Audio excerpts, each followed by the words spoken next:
কি বানাচ্ছি বলো তো বন্ধুরা? হ্যাঁ, তোমরা কি করে বলবে? বানাচ্ছি তো আমি, তাই আমিই বলবো। ভিডিওটা তোমরা দেখতে থাকো, তাহলে তোমরা অবশ্যই জানতে পারবে। তো চলে এসো সবাই বন্ধুরা, এক জায়গায় বসে খাওয়া হবে।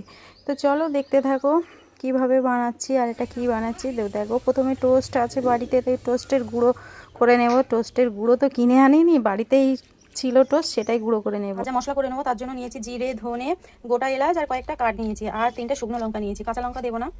তো চলো ভেজে নেওয়া যাক। ভেজে গুঁড়ো করে নেব। ভেজে নিয়েছি, এবার গুঁড়ো করে কয়েকটা কারি পাতা নিয়ে নেব। কারি পাতা গন্ধটা যেমন ভালো লাগে, কোনো কিছুতে দিলেও খুব ভালো লাগে।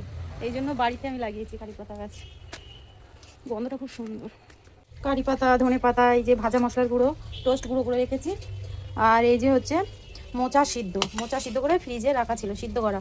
আর এখানে আছে সিদ্ধ করা আলু। তো চলো এবার কড়াই বসিয়ে দিয়েছি, একটু তেল দিয়ে দিয়েছি। দেখো প্রথমে কড়াই বসিয়ে দিলাম, কড়াইতে তেল দিয়ে তার মধ্যে দিয়ে দিলাম কালো জিরে ফোড়ন দিয়ে তারপরে দিলাম কারি পাতা। আমি এই মানে এরকম ধরনের কিছু খাবার বানালে কারি পাতা দিই, কিন্তু খুবই ভালো লাগে। তো তারপরে দিয়ে দিলাম সিদ্ধ করে রাখা মোচা, তারপরে আলুগুলো হাত দিয়ে চেপে চেপে দিয়ে দিলাম।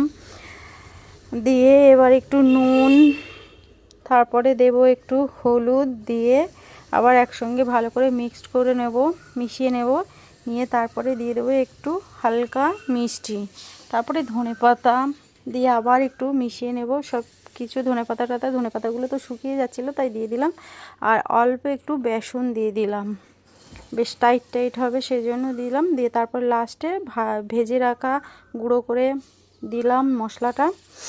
দিয়ে এবার দেখো নামিয়ে নিলাম। নিয়ে এবার ঠান্ডা হলে হাতে একটু তেল মাখিয়ে তারপরে এটা গোল গোলও বানাতে পারো, একটু লম্বা টাইপের শেপের, যার যেমন ইচ্ছা সে তেমন বানাবে। তো আমি একটু গোল তো সব রকম বানাই প্রায়। তো আজকে একটু বেশ ভেজিটেবল টাইপের বানালাম। এটা খেতে কিন্তু দারুণ লাগে। তারপরে একটা ডিম নিয়ে নিলাম, ডিমের মধ্যে অল্প একটু নুন দিয়ে ভালো করে ফাটিয়ে নিলাম। নিয়ে ডিমের গোলায় ভালো করে ডুবিয়ে তারপরে দিয়ে দিলাম টোস্টের গুঁড়ো দিয়ে ভালো করে চেপে চেপে রেখে দিলাম। তো এইভাবেই আমি সবগুলো করে নেব। যেগুলো হয়ে গেছে সেগুলো এদিকে ভাজতে বসাবো, বসিয়ে বাকি যেগুলো আছে সেগুলো বানিয়ে নেব। তো বেশ আঁচটা কমিয়ে দিয়ে অনেকক্ষণ ধরে ভাজতে হবে, তাহলে বেশ লাল লাল মুচমুচে হবে ভাজাটা, অনেকক্ষণ ধরে ভাজতে হবে।